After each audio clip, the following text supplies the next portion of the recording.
At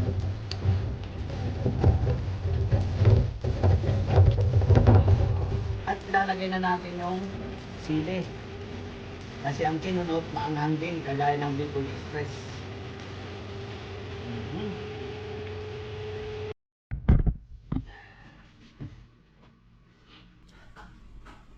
Hello po mga kasindero, magandang araw po sa inyong lahat at welcome back sa ating channel. Welcome back sa ating kusina. So ito na nga, magluluto na naman tayo. Luluto na naman ako. Pero ang lulutuin natin ay napakasimple. At shoutout sa mga OFW dito sa Middle East. Nagsasawa na ba kayo sa kakakain ng tuna? Light meat tuna, kagaya nito? Ayan. Kasi yung mga OFW rito sa Middle East,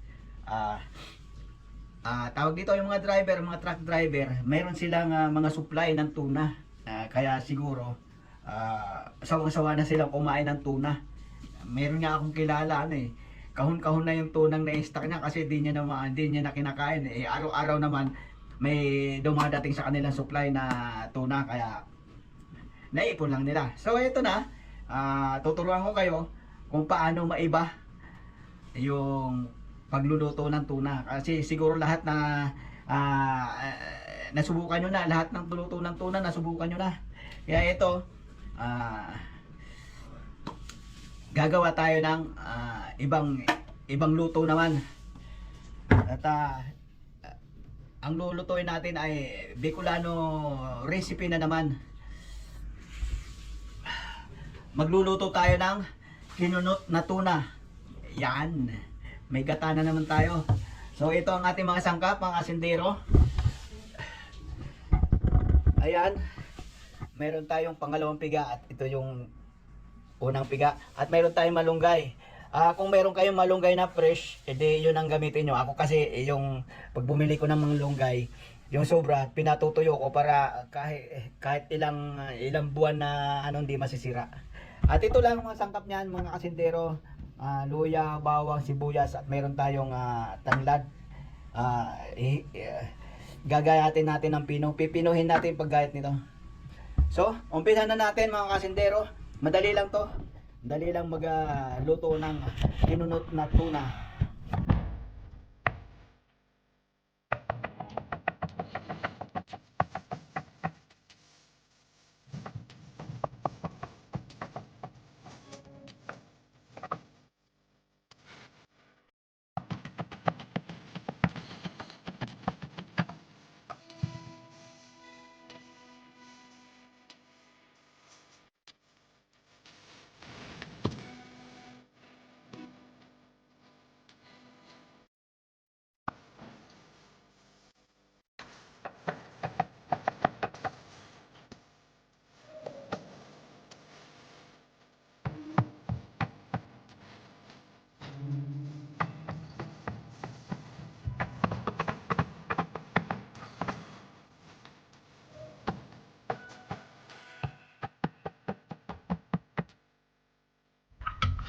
So ito na nga mga kasindero, matapos natin ihanda yung mga sangkap, lulutuin na natin.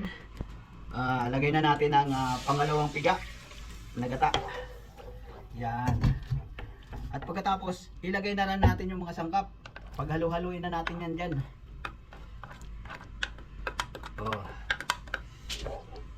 Tapos hayaan natin kumulo.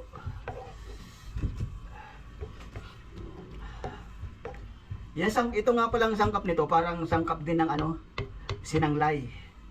Kaya itong kinunot natin, parang sinanglay na tulingan din to. Pero iba na nga lang yung pangalan. At iba yung proseso. Di ba hindi ka na magkukunot, di ka na maghihimay ng isda. Dahil tuna yung ating gagamitin. So hihintayin natin kumulo yan. So ito na nga mga kasindero, kulong-kulo na. Hintayin natin maluto yung mga sangkap, mga kamatis, sibuyas. Hintayin natin siya maluto. Huwag muna natin siyang lalagyan ng para lang lutong-luto yung mga sangkap. So ito na nga mga kasindero, lutong-luto na yung sangkap. Ayan, halos madurog na yung mga sangkap natin. Lagyan muna natin siya ng konting sabaw. Yan. Mainit na tubig yung nilagay ko. Yan. Kasi itong malunggay natin ay tuyo. Dry yung malunggay natin, kaya kailangan natin maglagay ng sabaw. Lagay na natin malunggay. Tapos hayaan natin maluto ang malunggay. So inuna muna natin lutuin itong malunggay bago natin ilalagay yung tuna. Kasi itong tuna luto naman na natin para hindi siya madurog. Hindi siya masyadong madurog. Yan, hintayin natin siyang maluto. Takpan natin. Hinaan lang natin ng apoy. Baka masunog. So ito na nga. Malapit nang maluto yung malapit nang maluto itong malunggay. Ilagay na natin yung tuna. Yan. Tinanggalan ko nga pala ng mantika yung tuna. Hindi naman lahat ng mantika, konti lang, halos konting sabaw lang itinira ko. Yan.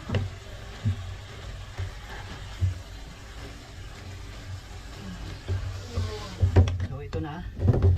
Nalagay na natin yung tuna. Tapos ilagay na rin natin yung kakanggata. Kakanggata na ilalagay natin. Yan.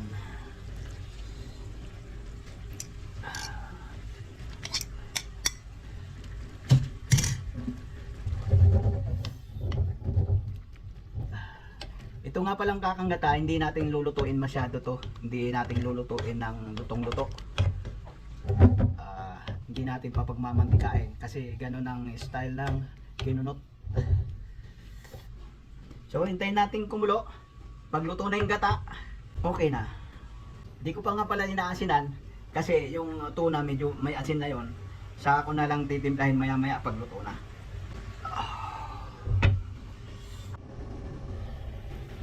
Yun, no?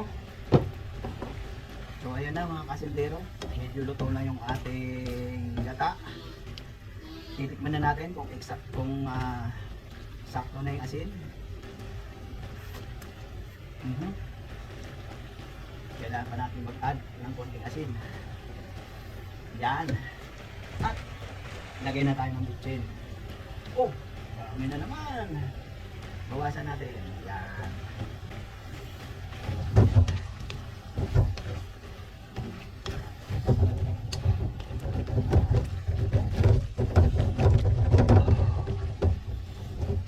Iwasan natin maghalo ng maghalo kasi baka madurog masyado.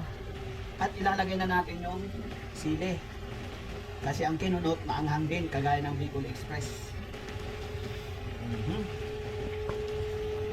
So yun na po mga kasildero. Luto na yung ating kinunot na tuna. Tama lang yung pagkakaluto ng gata. Kakain na tayo. So ito na nga mga kasindero, luto na yung ating kinunot na tuna, light meat tuna. Kaya kung kayo nga ay sawang-sawa nakakakain ng tuna, ganito naman gawin ninyo. Kahit damihan yung pagluto, tapos balutin nyo na, tataryahin nyo na yung pagbabalot, tapos lagay nyo sa freezer. Kahit ilang linggo, hindi pa masisira yun. So titikman na natin mga kasindero ang ating niluto na light meat tuna, kinunot na light meat tuna. Ay, parang maanghang. Ang dami yatang siling na ilagay ko. So hindi na tayo nag-fittings. Hindi na natin nilagay sa plate, sa bandihado. Arena yan. Anong arena? Kinunok. So ito na mga kasindero, titikman na natin. Dami kong iniiwasan. Mga sili. So tikman na natin mga kasindero.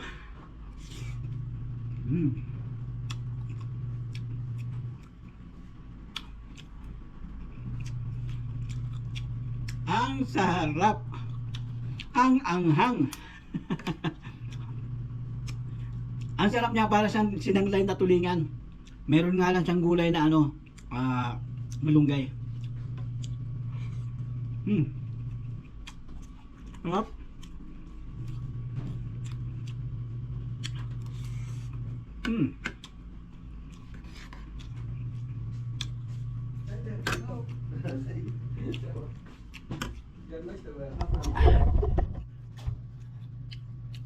Nangata ko pa yung sili.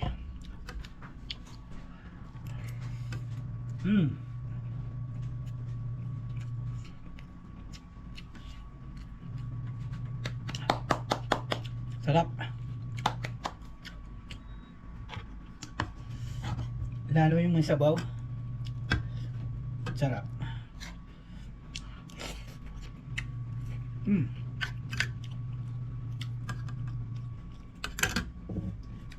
Anghang.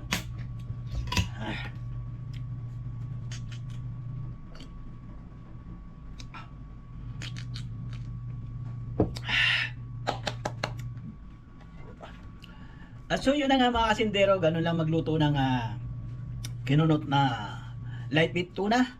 Kahit anong klaseng tuna lutuin nyo, pwede, basta piliin nyo lang yung tuna na, kasi meron tuna na meron ng timpla, meron yung ano na parang mayroon pang mga herbs na isinama. Ito ang ginamit ko, yung geisha ng Japan. Kabisado nyo naman siguro yung ano, yung mga tipak-tipak na tuna. Yun ang magandang gawin ninyong ano, kinunot. So yun na nga mga kasindero, hanggang dito na lang tayo. Huwag na natin paabayan ang ating video. Maraming salamat na lang po. Sana lutuin nyo rin to. Mga driver dyan, mga truck driver, company driver, nako, sawang-sawa na kayo sa tuna. Ganto lutuin ninyo. So yun na lang po mga kasindero.